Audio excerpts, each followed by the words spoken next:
today we have Gwen le Tutour. That was my first setup, and then I went to a dock and I ran off the dock and jumped on it. This guy on Instagram, Damian Leroy. I wonder if he would be down to make some videos together. And that's when we started the YouTube channel. Downwinding is the most magical thing you can do. So the Parawing is that tool that allows you to get into the magic. If anyone was starting today, I would say, why are you getting into downwind subfoiling?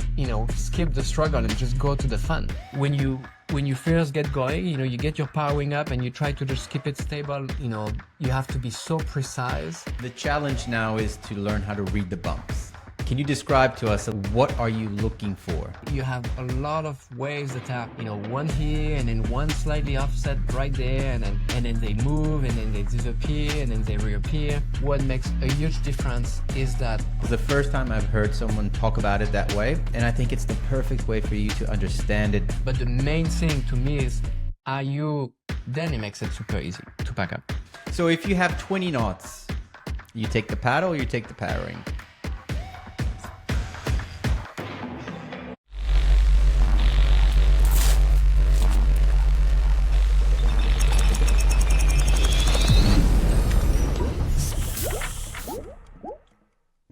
Welcome to the Lab Rat for the podcast. My name is Dan, and today we have Gwen le Tutour. Is that pronounced properly? Le Tutour, yeah. Le Tutour. Gwen is a video creator. He's a foil instructor and coach, and also now really involved in parawinging and testing some products. So welcome to the podcast, Gwen. Yeah, thanks so much for having me. I'm excited. We're going to get into parawinging for sure and understand everything that you've been using. You've been testing the new V2s from BRM, which I'm really keen to understand the differences of all those models. But before that, let's talk a little bit about you. We'll just talk about your history in sports, how you got into foiling, if there's anything that you did in the past before that. You mentioned before we started recording that you did some time here in Australia in the Sea Shepherd, which I think is a great experience. So let's see where it all started. Tell us a little bit about your history in sports. Yeah, so I grew up in France, in Brittany, so it's on the west coast of France. I grew up near the coast, so I did some windsurfing and some surfing growing up, but I wouldn't say I was good by any means. Like windsurfing, I could pretty much get on plane and jibe, and then surfing, I mean, just ride a wave, but not anything too exciting. So that's kind of like what I did growing up. I played other sports, but I was always very passionate about water sports. Especially looking at magazines of people riding in like beautiful places in board shorts. Brittany is quite rainy, and so it's not the most like beautiful. I mean, it is beautiful, but it's not you're not riding in board shorts, and it's not like Hawaii, so I kind of like grew up with dreaming of those magazines, but I just didn't travel that much. So one way that I was thinking that would get me to travel was to go to like marine engineering school to work on ships, because when you work on ships, you travel around the world, you see many places. So that's what I did. Unfortunately, I got kind of like busy and actually didn't even really ride. I traveled the world on the ocean, but I like literally zero riding. But it was still a really amazing experience, because I got to work with Sea Shepherd, Yes, that's awesome. A non-profit that does ocean conservation. So the ocean has always been like a very important part of my life. And working with Sea Shepherd was like a way to kind of like actively protect something that I love, and that's how I got to go to Australia, to Sydney first, and then Melbourne, and we would go to Antarctica to protect whales, and then come back. Australia was kind of like the base, and then the season during the whaling season we would go to Antarctica. Dude, what was that like? Like, what did you actually do on the boat? Like, you would wake up and you would protect whales. What is that like? So, there is a TV show about it actually, and, Mm-hmm. and they make it, of course, very exciting. It's not at all, like the daily life. It's a ship. So, for me, my role was, I was a engineer. So I'm like in the engine room, making sure everything is running. Mm-hmm. The ship is kind of like a small city on the water. So, you have an engine to get moving, but you also need to get power, you need to get water. There's a lot of things involved around living on a ship for months. So that was my role. And it's definitely not, when like the exciting part of like living at sea, you think like you're driving the boat, you look at the ocean all day. For me, I was like down in the engine room. Yeah. It's like so loud. It's like I it thought was you were not, gonna be on like a little boat with like a spear, like get away from the whale. me too. That's what I was thinking, but it's not at all how it was. And so, but ultimately, the mission and what you do is fulfilling, on its own. And then, in terms of like, like how like the real life happens, on the ship is, in a TV show, they show we are like chasing, like whalers and getting after them. Well, those, chase, happen at like super slow speed, like 10 knots over 2 weeks. We follow each other for 2 weeks, and there's barely any movement. Yeah. And then, so it's not, in real life, it's not as exciting as the TV show, but, yeah, like the Amazing mission cause, is, man. yeah, the mission is why you do it, So that's, ultimately, that's where I met my wife, and that's how I ended up moving to the US, because otherwise I would have never, moved out of France. Before I actually joined Sea Shepherd, I didn't speak English at all. So I learned to speak English, on the ship, and then, met an American girl, and she's from Idaho, and now she's my wife, and that's how I ended up in Idaho, out of all the places in the world. Amazing. That's such a cool story, though, man. And during your time, either here in Australia or when you were back, when did foiling get into the picture for you? Well, I remember, when I was on the ship, I wasn't, I did some kiting when I was on the ship. I could not tell you the spot, but around Melbourne, I went and kited a few times. But I think that's when we started to see some foiling, and that's maybe when we saw like the first clips of like Kai Lenny like foiling. Right. And I was like just blown away. I was like, I want to do this so bad. But I was busy and I didn't have the money, so that really didn't come. Like between the first time I saw foiling and the first time I tried foiling, there was probably, I don't know, like 3-4 years Wow. Okay. that happened in between. And then the first foil I got it used. It was a prototype. I didn't know really anything about foiling, or like about foils, like. Yeah. And so I actually got lucky because I think it was a pretty good one to learn. It was a Takuma, I think the Takuma V100 or something, like the first Yep. surf foil, like kind of like spoon-like foil, Nice. super thick, low aspect, maybe 5 aspect ratio or something, or maybe Yep. 4, I don't know. And so the first time I got it, I could only buy the foil. I couldn't buy anything else. So I got, Just strap it on and just hold it on your chest. I got like literally a $20 like wakeboard. And I removed the straps and I drilled through it and I mounted it, and I on the wakeboard there was no deck pad, so I got like a shower mat that I duct tape on the board.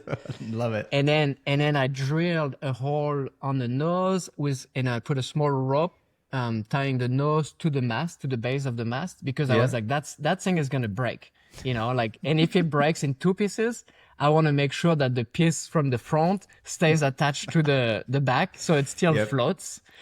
And And that's how, you know, that was my first setup. And then what I did, I didn't know anything about it, you know, totally underestimated how hard it was.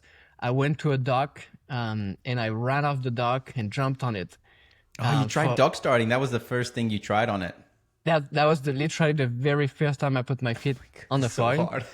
And of course, you know, zero success, absolutely zero. Didn't get, you know, one, you know, like didn't get 2 seconds of glide, like didn't get 2 pumps in a row, like nothing. Just jumped on it and right away fall backward. So then I realized, all right, you know, this is not the way I'm gonna learn foiling.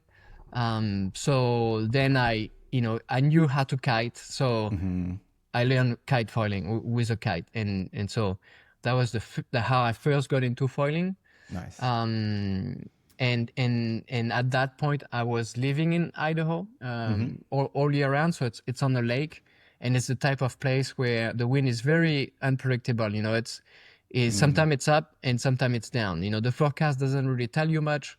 And you kind of like go with, you know, when you start, you know, when the trees start moving, you go, and then at some point it's gonna die, you know. Except with kite foiling, when you're out there and it dies, it's really like a pain. So, you know, out of like, you know, like I would say in over 50% of my sessions, I would come back swimming. So, oh my God, I got really good at self rescue. I mean, I had it like so dialed.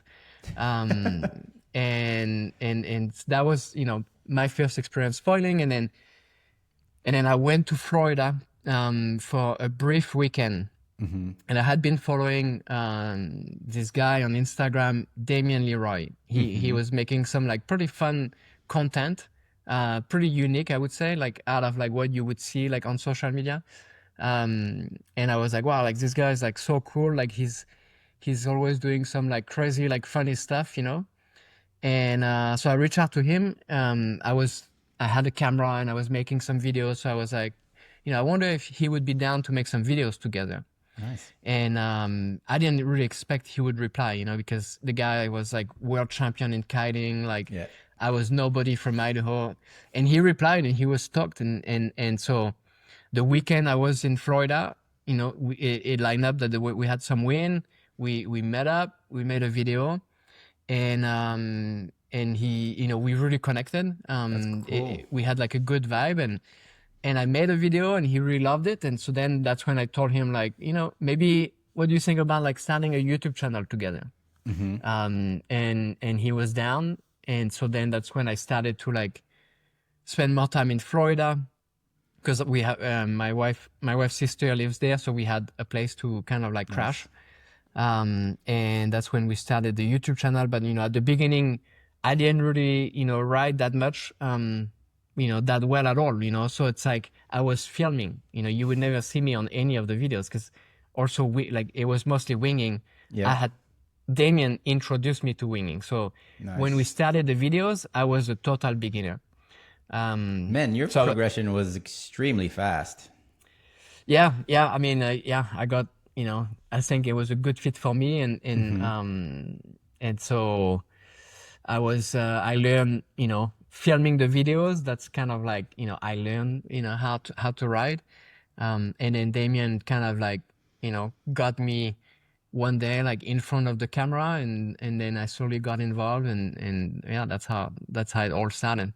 What a cool story, man. I had no idea that, you know, you were just chasing that kind of interaction with Damien. I thought you guys already knew each other or something like that. But it's so cool how this industry works, man. Everybody's just really approachable, no matter who they are. Like they, you know, even getting in touch with you, like you responded in like 3 minutes. Yeah, man, let's do a podcast. You know, like there's no barrier to talking to anyone, and everybody's very open to just share information and like just supporting the community. That's cool, man. Yeah, for sure. I mean, you know, growing up, it was kind of like the era of Robin Nash, you know, and he would come to France, compete, and he was like, I mean, a rock star, you know. And so, you know, I always saw this world as like something that, you know, I would never really be a part of. It was like, you know, it was, you know, kind of, I don't know, like just like those guys are like legends, you know. And slowly, I got involved in the sport, and I got to meet a lot of those people. I got to meet Robbie, and it just blew me away how like those guys are just like normal people, like Yeah. when you hang out with them. I mean, of course they are like legend in Yeah. what they do, but you can hang out with them, you can like ride with them. It's something like not in every sport you get that. If you are into soccer or something, you're never gonna get to play with the top guys. But Yeah. but what we do, you go out and you have a session with some of the top riders in the world, and that's amazing. That's cool, man. And then, so you started kite foiling, you went into winging and spend a lot of time on winging. I think is that your main discipline still today or not? No, well, winging, so I kind of I'm the type of guy, I get very focused on one thing. I have hard time diversifying or something. But Yep. so I got into winging, full on winging, it was only winging for me. And then slowly, I would say, downwinding. I wasn't an early like guy into like downwinding. I was kind of like downwinding came around the time where like I was doing some beach starts. So it was like like running off the beach and pumping out and riding some waves or and I was like why would I ever want a big bird where I can just have my tiny bird, and so I didn't really see downwinding. And also I was in Florida, I was like it's not gonna work in Florida, I'm not in Maui, I'm not in Hood River. And but then I think I started seeing more clips of downwinding, people doing it on lakes. I have actually a friend, he's kind of like one of the guys that convinced me that there was potential in downwinding. He's from Montana and he downwinds on lakes, and I was like, what? That's crazy. It's really something maybe I could do in Florida. And then I really got into it and realized the potential, and so that then became the main thing I want to do. And to this day, I would say downwinding is the thing that I get the most excited about, for sure. Interesting. Yeah, I mean, I'm seeing you paddle up every sort of board and every sort of foil on the face of the universe. I'm like, yeah, I can definitely see how you get immersed in the one discipline when you get into it. So, and now you're dabbling with parawinging. So where did that interest come from? Because, downwinding is probably, in my opinion as well, the best discipline in foiling.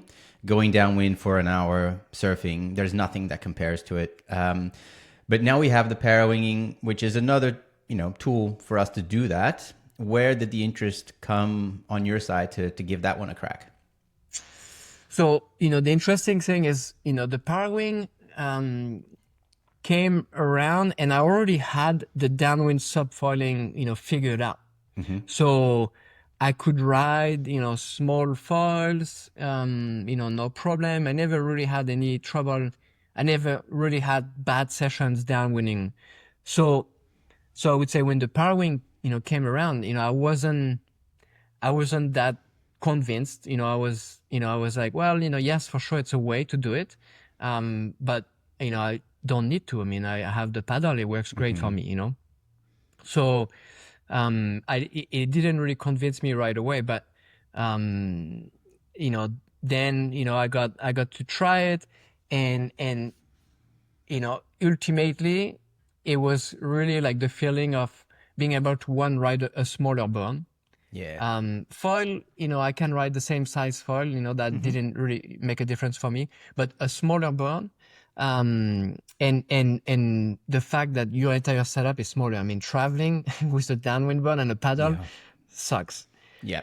But downwind, traveling with a mid-length that you can use for winging, you can use for prawn, you could even use for dog starting if you wanted to.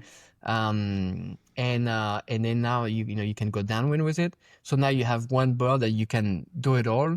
I would say that's the aspect that really got my attention. And then the other thing is, I do a lot of teaching, on in person and online through YouTube. And I realized that, downwind subfoiling is just incredibly hard. It's so hard, man. It's It's so hard.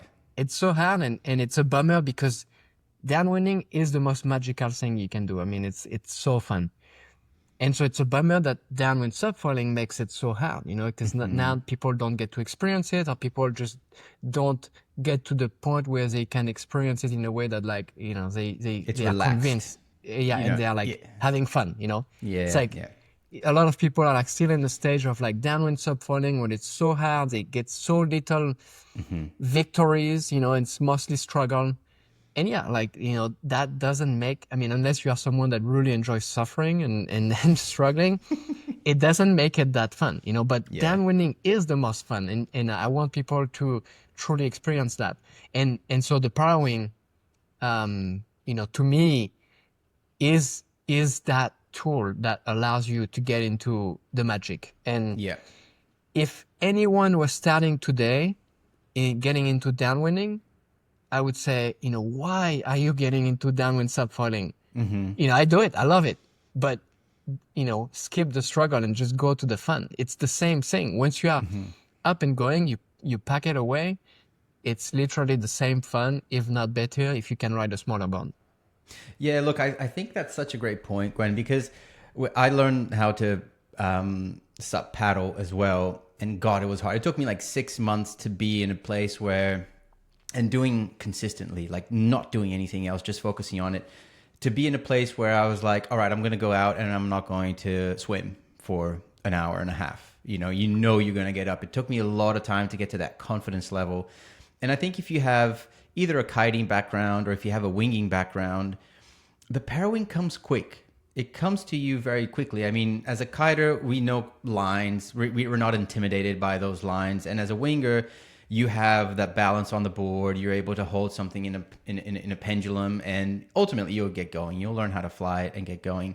And it allows the wingers to get into downwinding without really changing their gear. Sure, a mid-length is perfect, and a lot of wingers already have mid-lengths, but if you have a wingboard and you buy a 4-meter Parawing in 20 knots, you're going to go. You're going to go places. And probably the best way for you to learn how to downwind, because you get time on foil. And I remember I would do 5-kilometer runs, which takes 20 minutes if you're doing it properly. And it took me an hour and a half, 2 hours to float. And I would do 50 meters, 100 meters. And I'm like, fuck, I love this thing, man. This is the best thing on earth. But I wasn't even doing it, like those 100 meters gave me a little taste. And I think with the Parawing, you're going to be on foil, you're going to pack it away, you're going to hold it, it's going to tangle, whatever, but you're going to be downwinding sooner. So I completely agree with you, man, but it is still a challenge to learn. And I want to talk a little bit about what were your challenges when you were just starting with the Parawing. So what was the first one you ever tried? Well, the original BRM, that's the first one I tried. And the first time I tried it, I think ultimately it was pretty ideal conditions. Like it was like, I was probably on like a 4 meters. It was pretty light. I mean, it was like, high teens, and small swell. It was on the lake. So I had like a pretty big foil. I had a pretty big mid-length. So that was my first time on it. And I would say, I mean, right away it worked.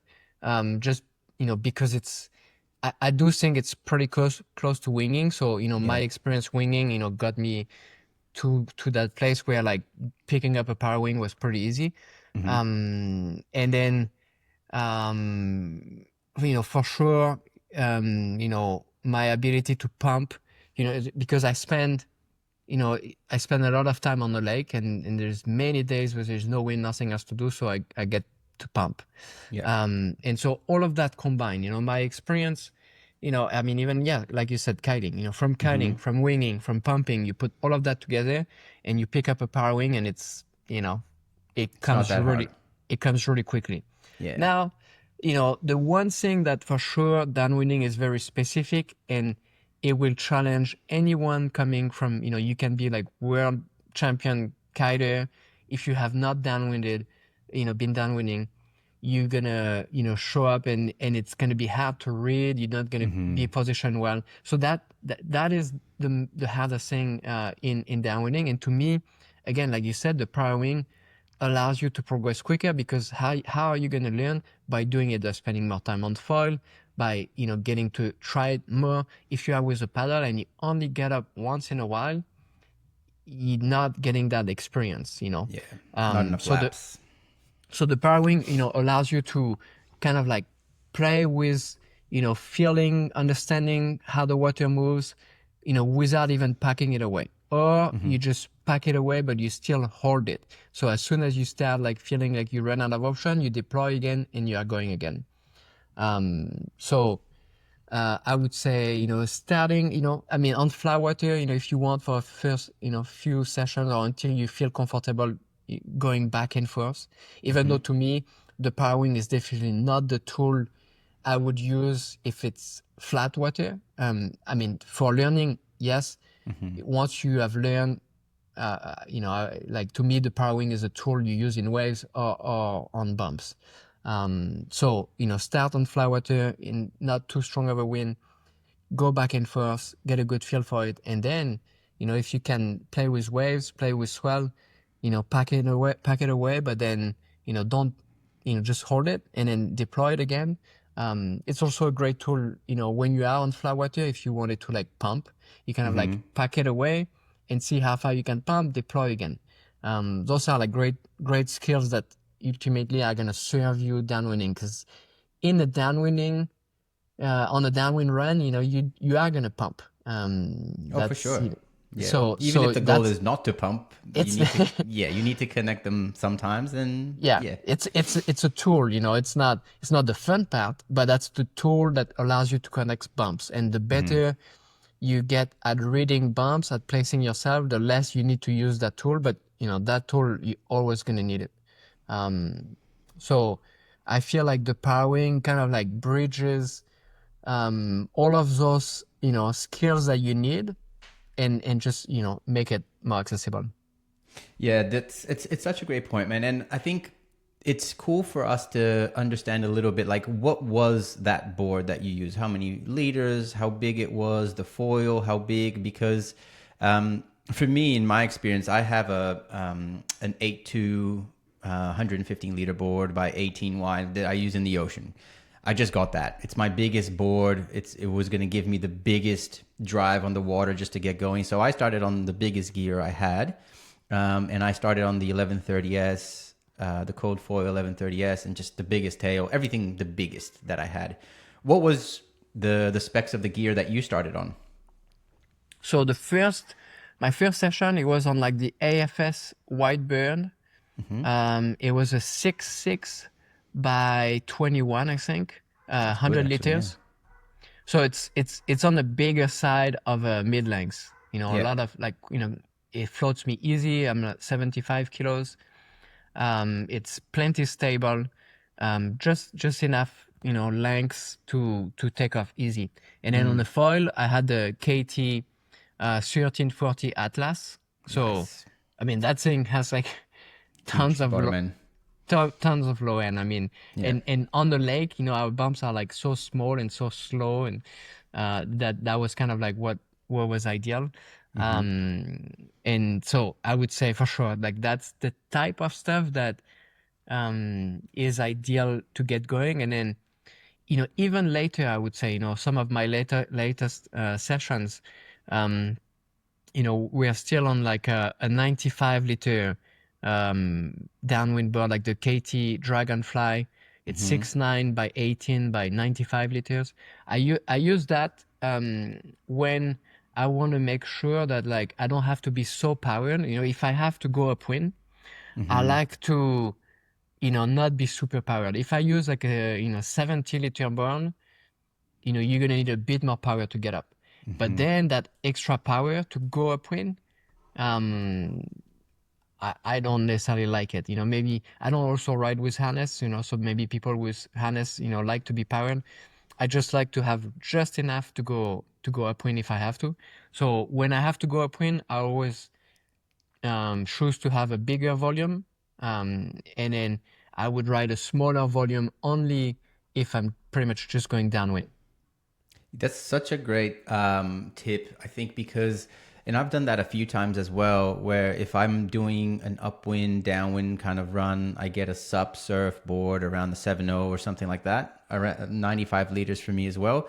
And that is perfect because I want a small Parawing in my hand and a small Parawing that will get me off water. But then once you're up on foil, you're not overpowered. That wind range is so tight, isn't it? For the ability to you actually go upwind and not struggle and not be too tired.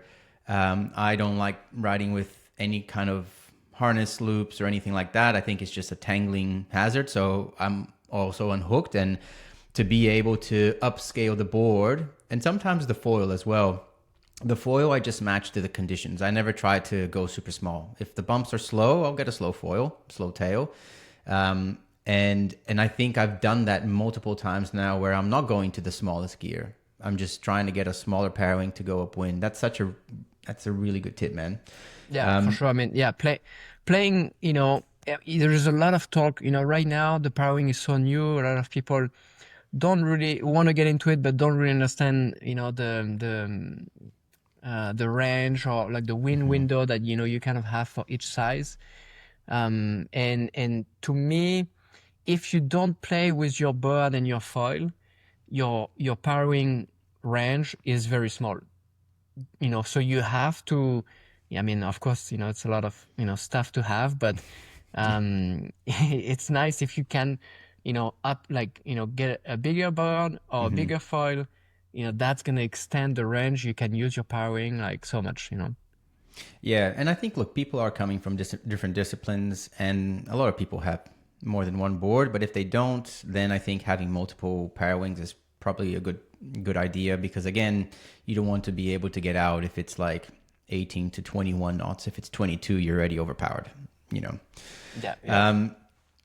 Cool. Look, there's so much to talk about. You were talking about downwinding as well, and I think people who want to go downwinding and they want to use the Parawing to go down, when there's two phases of learning. The first phase, get up on foil with the Parawing.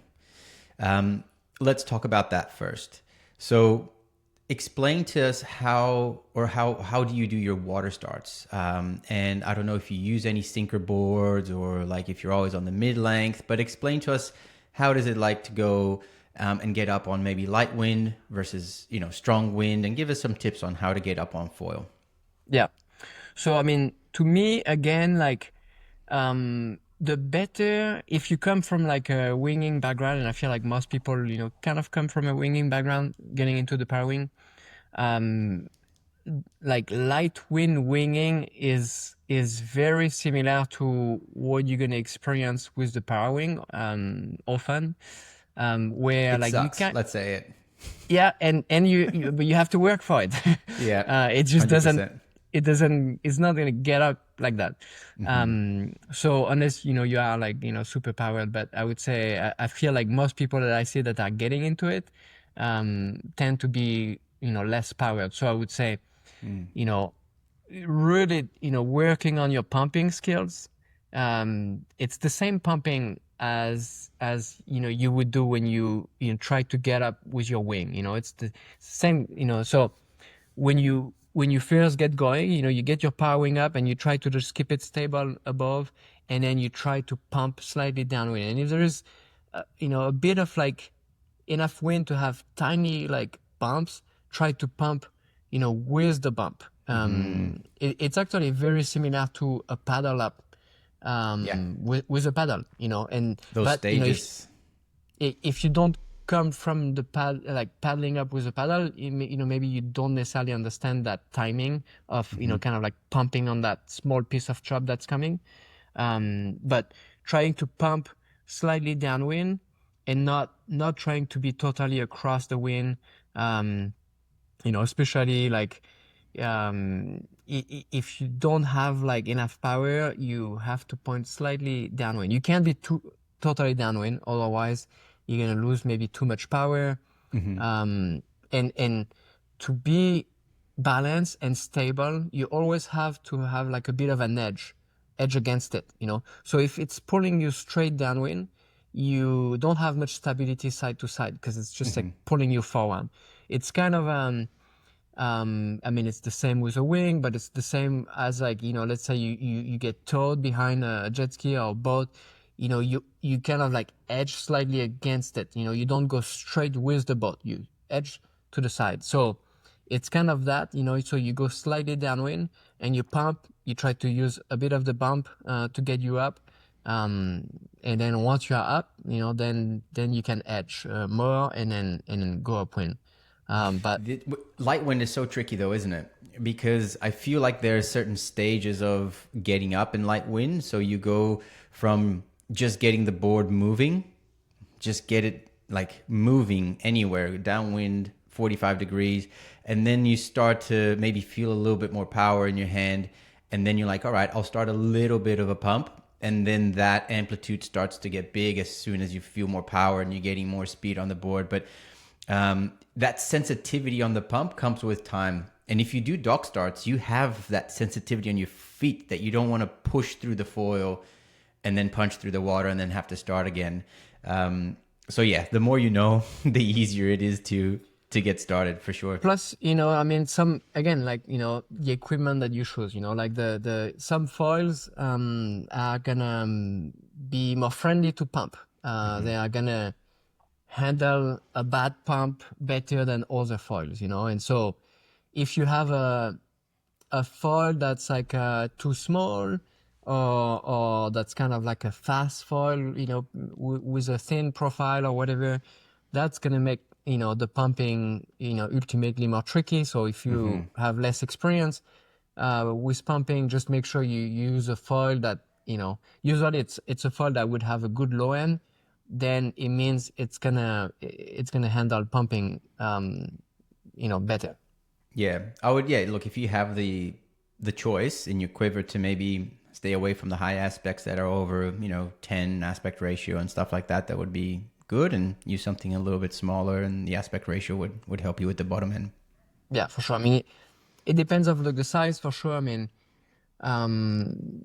you know, what's tricky, you know, I mean, you know, a lot of people have been, you know, reaching out to me about like, you know, fly water paddle ups and, you know, because I did that clip where like I paddle with no paddle, you know, so I use that massive foil. I And don't that even thing, know. I still don't understand how that works. I tried it, and I'm like, fuck, I'm not gonna do this, man. it's all, but I mean, you also need the right foil, you know, otherwise Yeah. it just doesn't work, you know. But so you need like a ridiculously big foil, but you know, those foils are not always, you know, easier. When we get to big size, high aspect, those foils are actually really hard to use because they, you know, you have to be so precise with, you know, how you are like balanced on it. If you start going any way or the other, you're not coming back from it. Yeah. It just And that's, holds that yeah. turn, doesn't it? It's very hard to move. You Yeah. can, yeah. So if you are going to a bigger size, you know, I would say, you know, anywhere like, I don't know, like, you know, over like 1400 square centimeters, like you have to watch out to the aspect ratio because like those wingspan are gonna be very hard to handle, especially you add chop to it, and then it makes it like super hard to handle. So for tropic conditions, something a bit lower aspect is going to be easier to handle. Yeah, that's a good point. So we get up, right? Now we're up on the Parawing, and we want to try to start going downwind. The challenge now is to learn how to read the bumps, right? And it's such a unique skill because there's nothing really that compares to it on where you have to be positioned and the patterns that you're looking at the water. And that's just time, right? So can you describe to us a little bit about what are you looking for when you're going downwind with the Parawing? You're going, you know, crosswind, and you look at a bump that you want to try to get on. What do you do? So, you know, what happens out there is, you know, it's waves. It's exactly like riding waves. The difference is, you know, the wave is very easy to see because it stands out, it's flat, and then you have the wave, it's right there. you know, here on when you downwind and it's choppy, you have a lot of waves that are, you know, one here and then one slightly offset right there, and then they move and then they disappear and then they reappear. So that's the challenge. But ultimately, it's the same principle as riding a wave. So you know, the thing is like you're gonna know, you know, all right, there is a hill, there is the downhill here, and you're gonna pick up speed and you're gonna be like, oh, you know, that works. The most common mistake I would say is like, you know, you found the hill, you go down the hill, and you get all the way to the bottom, and now you have like nothing. You start slowing down, and you are kind of like in between. So you are like in the bottom. You can't really go forward, so you try to pump because you know you are like losing speed. You're gonna stop, you know, coming down and fall. So you are starting to pump, and now you are actually exactly matching the speed. So you stay in the bottom forever. You're just pumping there, and And that pumping down, downwind, right? Straight downwind, trying to chase it. and so that the downhill is behind you. There's uphill in front of you. So that's the worst place to be. So basically, you kind of like you want to be, you know, closer to the top of the hill. Not feeling like the peak is in front of you, but also not running down it. So, you know, whatever you have to do to stay there, you know, sometimes if your foil size, you know, your foil speed and everything matches the bump, you can stay right there, straight Perfect. down, perfect. If you pick up too much speed, you know, maybe because the bump is very slow or your foil is fast, you can't go straight down, you know, unless you plan to turn and reposition yourself. So then you have to go kind of like sideways, you know, to really stay on top of the bump.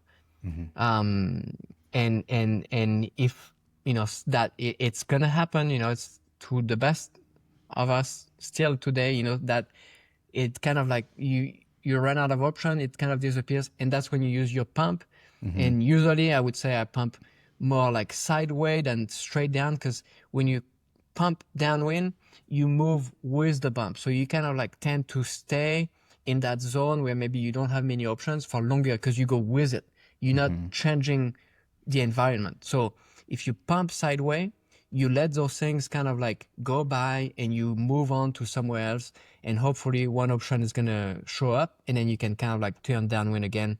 You find your downhill, you try to stay on top of it, you don't run down.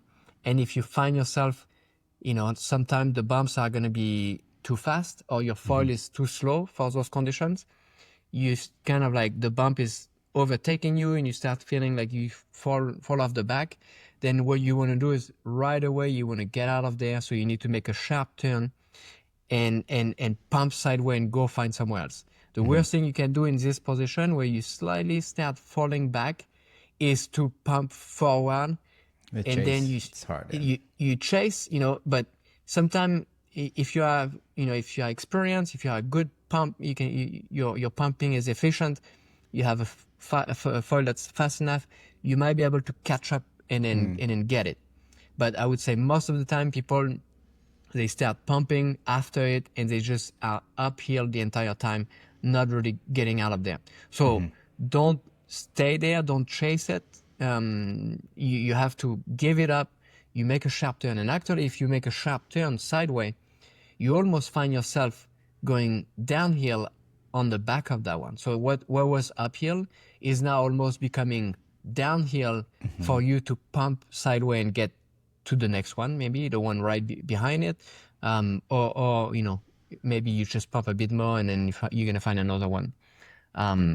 So I made a video on the 4 rules of downwinding, which, you know, kind of like summarize a bit of like everything I talked about. Definitely go watch that. I've watched that one. It's such a good video. And you know, but with the Parawing, few things that, you know, people kind of like a common thing that people struggle with at first is packing up the Parawing, you know, like, you know. So I would say, to me, what makes a huge difference is that, you know, you're riding the Parawing powered, you know, you're using it as your way of getting speed. And then you see a bump, you're going to turn on it. So you're going to start going downwind. And on top of that, you are on top of the bump. So the bump now is the one providing you the speed, the power that you are using. So that Parawing naturally is going to be totally depowered and often is almost going to fall. So what I do is like, I make it stall, I kind of like pull on the back lines. With the fact that there is very little power in that Parawing, it's just going to fall. And with my free hand, I catch the lines, wrap it up all the way to the canopy. And then, I kind of like with the bar in my hand, I go grab the canopy on the outside, wrap all the lines inside. And then, maybe you just hold it like that, if you are like unsure that you're going to be able to ride for a while, so you can deploy it easier. And as you get more experience riding bumps and you're going to be good for a few minutes, you can pack it away. But what's very important is basically that transition of I'm using the Parawing as my power source to I'm using the bump as my power source. And if you switch, it's going to be really easy because now that the Parawing has no power, very easy to pack up. If you do that transition and either you try to pack it up in the wrong spot, maybe you are in the bottom of the hill, it's not giving you that power. That Parawing is still the way that you have your power, so you can't really shut it off because it's there's tensions, quite a bit of tension in your lines. So you need to make sure that you point downwind, you use the bump, and that Parawing is going to be so easy to pack up. Yeah, that's look, this description of the transfer of power from the Parawing to the bump is the first time I've heard someone talk about it that way, and I think it's the perfect way for you to understand it because it happens for yourself. If you are in that place of the bump that you are riding the bump, the Parawing kind of falls. It kind of comes down very lightly. You don't have to do that much effort. Caveat there is like if you are in 25, 30 knots, it's a little different because the bumps are going faster, but the wind might still have a little bit of power in the Parawing and you do need to do a little bit more of a movement. But if you have that in your mind that you need to transfer that energy and the power source, man, that's gold. That's such a good way to think about it. And I think people will start to get those transitions better because the way I think about it is initially I was really shooting myself onto those bumps, going really fast, and then I wasn't really matching the speed of the bump. So now when I am going to do that transition, I really slow down. I match the speed to the bumps that I'm going to be riding. I feel that transfer happening. And then once you point it down, the Parawing just goes in front of you. And it's so easy. It's so nice. That's such a good description, man. For sure. I mean, when I'm in the parking lot, holding the Parawing and I try to depower it. It's so hard. It's so hard. Yeah. And so when I see people out there that struggle, it's because they are in the exact same position. So it's not because, necessarily the technique of whatever they do with their hands is wrong. Like I look the same if I do it in the parking lot, like the key is not really necessarily the hand thing. I mean, yes, that helps, but the main thing to me is, are you, switching your power source so that there is nothing in your Parawing or very little in your Parawing? Then it makes it super easy to pack up. Yeah, that's gold, man. So then you're riding your bumps, and I think the only thing left there is just to get that experience in riding bumps. You're going to notice that sometimes you're going to stall and you're going to carve a little bit because you are on the right one. There's really no opportunities anywhere else. But then you're slowly going to get comfortable in looking 3 meters ahead, 10 meters ahead, 20 meters ahead. Like you like that spatial awareness changes, and that tunnel vision that you get at the start of every sport. I think you have like 5 frames per second at the start. And then when you start becoming a little bit more experienced, you get 30 frames per second, and it becomes a little bit easier to do all those things. I mean, actually, something that's very true is that tunnel vision often happens also with the fact that you are maxing out effort level, and because it's so easy to be aware and look around, find your options when you are chill. Yeah. When you are working hard and your heart rate, you are about to blow up. Yeah, it's a lot harder to be relaxed and look for options. You kind of tend to you don't see. And so, I think a lot of the thing which is hard, when you try to explain to a beginner, like, yeah, like look around, look right, look left. It's easy to say that, when you are like not working hard. And I've kind of like, realized that, even on downwind runs myself, when like conditions are like, barely doable and I'm like, struggling so hard.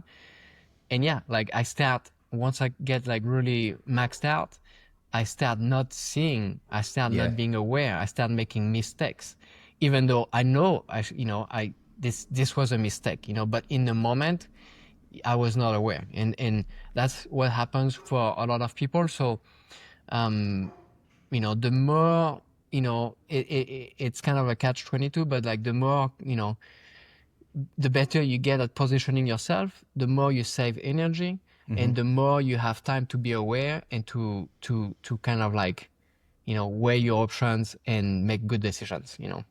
And it's a lot of it is experience as well, because I notice like when I start downwinding, I have those 30 seconds in the beginning that I'm just understanding the speed, how much energy we have, how does the foil feel. And then you get into a groove that that you have a certain amount of seconds on this wave and you have to look for something else. It just becomes a rhythm, and that is just time on water, which is why the Parawing for me for downwinding and learning is great. Because if you have to do 10 paddle ups on the SUP, mate, you're gonna be cooked. I know I am. Sure. After my 10th paddle up, man, my 11th is shit. Like I can't go anywhere. We did a race in France last year, in Crozon. And it was, I can't remember that first race we did, like the distance, it was like, I don't know, something like maybe 6 miles, maybe 10 miles. And it was pretty much flat. And I did 33 paddle ups, because the race, was literally, because all of us were underfoiled, because, you travel to a race, you don't bring your big foils, you are like, I want my fast foils, so you get your small quiver fast foils. God. And so the race, it was all like, you paddle up, you pump until you can't do it anymore, and then you come down, and then someone passes you because they are pumping, and then they come down, and then you pass them because heart rate pumping. At 180 for the whole time. It was like, I think, maxing out at like 195 heart, like heart rate. That hurts. And it was brutal. But so I signed up for 2 races in Hawaii this summer, Padalimua and M2M. Nice. And I recently switched my Padalimua registration to Parawing. Yes, yes, sir. You're gonna win it. Because I think, I don't know. I just think. How long is the Padalimua one? I don't know. It's the Maliko run. So it's not that long. I know like the top guys do it in like 30 minutes or something, and anywhere from 30 to like 50 minutes or something. So it's not a long race. But I don't know if it's the first year that they allow the Parawing, or that they have a Parawing category. But as soon as I found out that they had the Parawing category, I was like, oh, that's really cool. I'm gonna switch my registration. And nice. I don't think M2M it has the Parawing like category, so okay. I would be doing the sub foiling on that. But I think it's gonna maybe surprise a lot of people that I switched to Parawing, because people see me on the paddle all the time. Yeah, I'm gonna put that as like the clickbait. Gwen is now a Parawinger, converted. It is like I'm pretty stoked. So actually, my plan is to only travel with my mid length, and hopefully I can borrow a downwind board there. That's kind of like my plan, my hack, my travel hack. yeah. Traveling with these downwinder boards is a hassle, and they're always you don't want them to break, and Jesus, it's a nightmare. It's so hard, and like even with your paddle, the paddle is also very big, but putting it with your downwind board is always kind of tricky. I've traveled a few times internationally with a downwind board, and I mean, like very often I got my board dinged up, you Yeah. know. So I'm pretty excited to try not to travel with a downwind board anymore. Do you think that parawinging will make better downwind foilers because you don't have the paddle? And I think about the paddle when I was using, when I was doing a lot of paddle ups, I would use the paddle to get me out of bad positions all the time. And it was such a good thing just to have a paddle to pump paddle for, 500 meters until you could find something else. But then I started parawinging, and the first time I was running out of energy. I'm like, shit, I have nowhere to go here, and I have no paddle and a small board. Like, what do I do? Do you think the parawing will make you a better downwinder? Yeah, for sure. I think one, yeah, it's gonna give you more time right away. So I think people are gonna progress quicker. But then yeah, like you said, now it's you are like fully you and the bumps. And so you have to, your mistakes are gonna be maybe a bit more like costly. You're not gonna get out of it so easy. So, that ultimately is gonna be a great thing for teaching people, to make the right decisions. But I remember the first few times, like hands-free. I think I had like a camera with on a stick or something, and in situation where I was struggling, I found myself trying to use the camera stick to like paddle. That is such a good reaction, man. Just like the instinct of like, oh god, I'm hanging. Yeah, I noticed my turns got so much better once I started parawinging because of that. Because that's your way to generate speed is turn Yeah. and turn Yeah. and bank, and then it's definitely something that I think will improve the rider's level just because you have no other options. Gwen, I want to talk a little bit about the BRMs that you've tried. There's some information about them out there. I watched the X-Foils podcast that Greg went in there and explained the different models. But I have to be honest, man, after that podcast, I still didn't know which BRM I would want because they all are, meant and designed for certain disciplines. But then as Greg was speaking, like he's like, yeah, but people are using this for that and that for this. I'm like, oh God, okay, now I'm confused again. So explain to us those three models and what's the thinking behind them. Well, how I would describe it is, there is three models. Let's start with the Maliko 2. So the Maliko 2 to me is the Parawing if for someone that just wants to downwind. Especially if you're gonna ride a smaller board, it has tons of ground, gonna get you up, and you're gonna go downwind, you pack it away, down deal.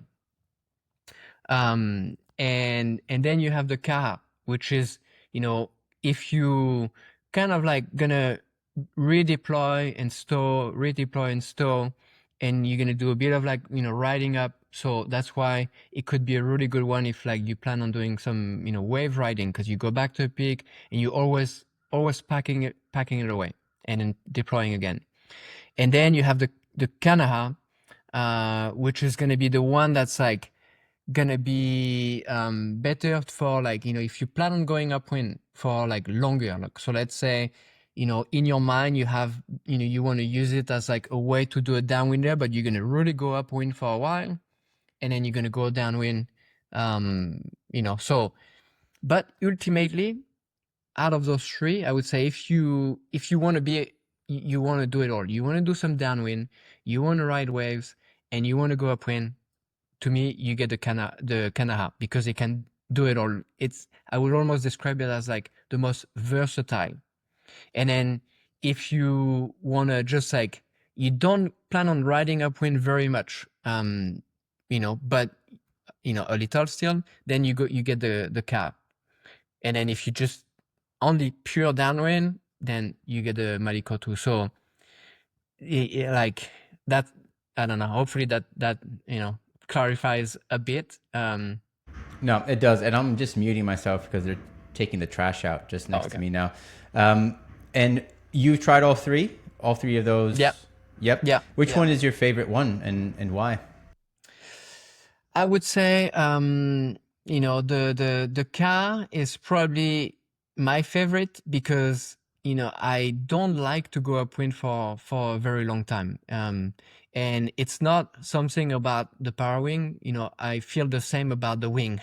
Going upwind is just, to me, not fun. I mean, sometimes you have to do it if you don't have a shuttle or something.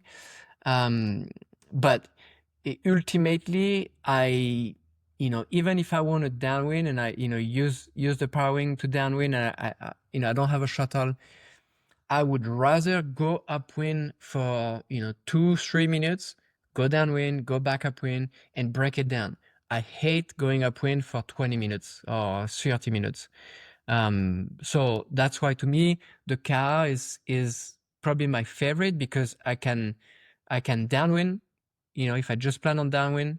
But otherwise, if I want to go upwind, that's the type that I use. I go upwind a little, downwind, upwind, downwind. And so the car would be perfect for that. Yeah, to me, my riding changed a lot since I started Parawing, and shuttling and that kind of stuff. Whenever it's available, I'll take one. But when it's not, all I do is I go to this high performing spot and I just do laps. And my tack, I do maybe 2 tacks, one long tack, second long tack, and then I'll ride a wave for, I don't know, 200, 300 meters. And that's enough. So the Kanaha, for me, and so I think I had it right. In the end, I think I understood what Greg was saying, but at the end he was saying, oh, the Kanaha, now people are using it for this and that. And then I'm like, oh my God, okay, I got it. Well, confused again. Ultimately, I would say the Kanaha and the Kanaha, I would say they are going to be close enough that you're going to have a good time. You could get the car and love it. You could also get the Kanaha and love it. Like, to me, there is not a really bad choice. I would say the only bummer is if you get the Maliko too, but you plan on riding upwind, then, to me, in my opinion, you missed out on the comfort of riding upwind with the car and the Kanaha. So the Maliko too is the only one that would be very specific. And then the two others are pretty versatile. And is the difference between the Maliko and the Kaha and the Kanaha like really visible in that bottom end kind of, downwind kind of mode that you want? Or what makes it super good for the downwinding? Well, it's the Maliko 2 is the lowest aspect of the 3. So it's not necessarily like the most like stable. To me, I just describe it as like I find it has the most grunt. So Yeah, okay. that's kind of what you use it for. It's your paddle up, like boost of power, don't deal, pack it away, don't touch it. Yeah. And where the other two are like more comfortable to ride, because you're going to be holding it for longer time. You're going to be maneuvering it, back and forth, side to side, driving, tacking, and you're going to go upwind with it. I'm so excited about this because now we very quickly got into this area that we have specific Parawings for different uses, and I thought it was actually going to take a little bit longer, but Greg's thinking ahead of the game, as he did when he launched the V1s and caught everybody with their pants down, and he's done it again now with these different models. And in the future I even see models that might be freestyle, and we will have racing, but then I think the racing becomes very close to kite racing. They're using 10-meter lines in kite racing, and the Parawing is very close to that, but there are double skin versions coming out, all that stuff. So it's exciting to see where the industry is going. But how do you see Parawinging adding to your foiling? Where do you see the most benefit of actually using a Parawing? Yeah, so I mean, for me, when I'm on flat water, I'm on the lake here, I still prefer the wing. I still have more fun on the wing if I'm on flat, especially with wind that tends to be either lighter or like really gusty. I'm on the mountain lake, so it can be up, it can be down, And to me, I still, prefer the wing in that condition. So the Parawing is really a tool that, I use to downwind, to ride bumps. If I don't have a shuttle, if I'm just going to do short, ups and down, um, or like, if I want to travel with a small quiver and I do want to downwind because it's my favorite thing that I prefer to do, then I'm bringing my Parawings, with me, which will allow me to, ride around and downwind. And, yeah. Yeah, I think a lot of the wingers that I see out there, a lot of the riding that they are doing is going upwind, flagging the wing, and riding down. So I think, and if you're kind of at that level and you're a little bit stagnant in your winging, and what the next thing is going to be doing a backflip, I don't know how many people will do it. I think the parawinging is a great option to stay in your local area and get a little bit more of enjoyment of riding those bumps with a little bit more freedom of not having the wing in your hand. And then ultimately that might get you into downwinding as well. And, if anyone out there is not convinced that, downwinding is for them because maybe they don't live in the right spot, I think you have to reconsider that, because the potential is massive. You can really downwind, anywhere, and it doesn't have to be Maui, Hood River. It can be on this like tiny lake or in the middle of nowhere. And if you have, the right foil that allows you to ride those bumps, that feeling of only using the bumps to ride. It's like kind of like surfing, in a way. The 100%. simplicity of surfing, compared to any wind stuff where you have a sail, where everything gets more complicated. Like it just becomes very simple, and being able to ride tiny bumps that, like, from the shore you were looking at them and you never thought anything of it. Like it, to me it's kind of like that, like you scroll through magazines and you see those perfect waves and you are like, you want to be there so bad, but actually you look at whatever water you have and you don't see anything, and it turns out it's amazing too. Yeah. No, So, man, when you get in there, if you see some white caps, there are bumps to be for ridden sure. anywhere. So if you have 20 knots and you're going down 10 kilometers, you take the paddle or you take the paddling? I would say, I think the only reason I'm still on the paddle Oh, Gwen. is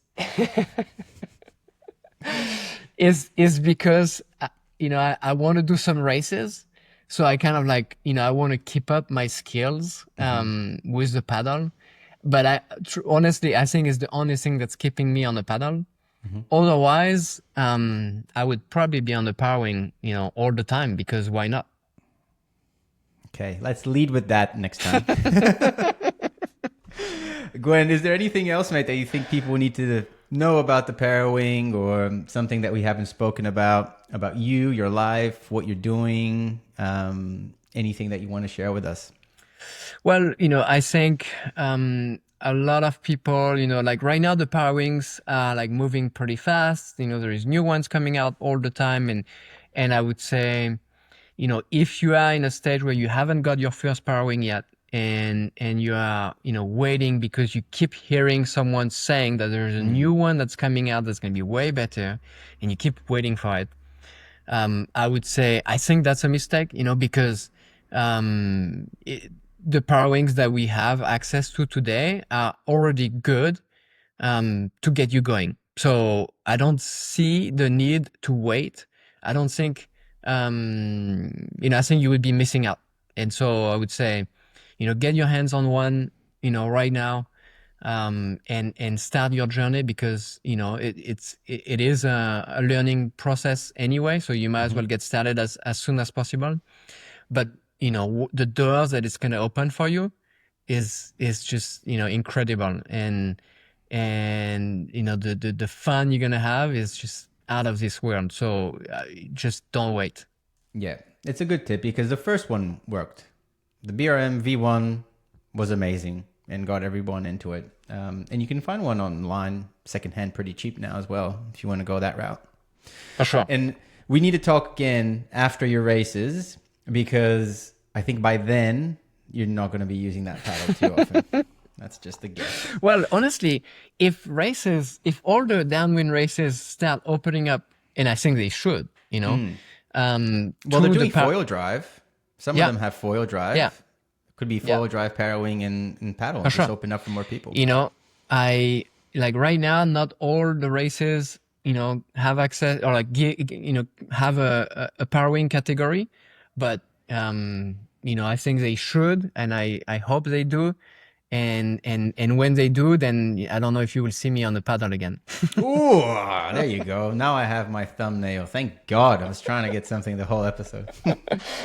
Gwen, thanks for your time, man. If you ever need anything, or if you're ever down in Australia, man, hit me up. It was a pleasure talking to you and meeting you and learning a little bit more about you. Someone who I've learned a lot from, your videos online, and now getting a chance to talk to you was really nice, man. So thanks for your time. Well, thank you so much for everything you do and for having me. And let me know if you go to the US or you know, I spent quite some time in Hood River, you know, so if you go to Hood River, it would be fun to connect. Yeah, man. I'm going in July. The 14th to the 31st of July this year. I might be in Hawaii, but... Oh, shame. You're going to be doing the paddle stuff there. Thanks again, Gwen. We'll talk soon, mate. All right. Thank you. Cheers.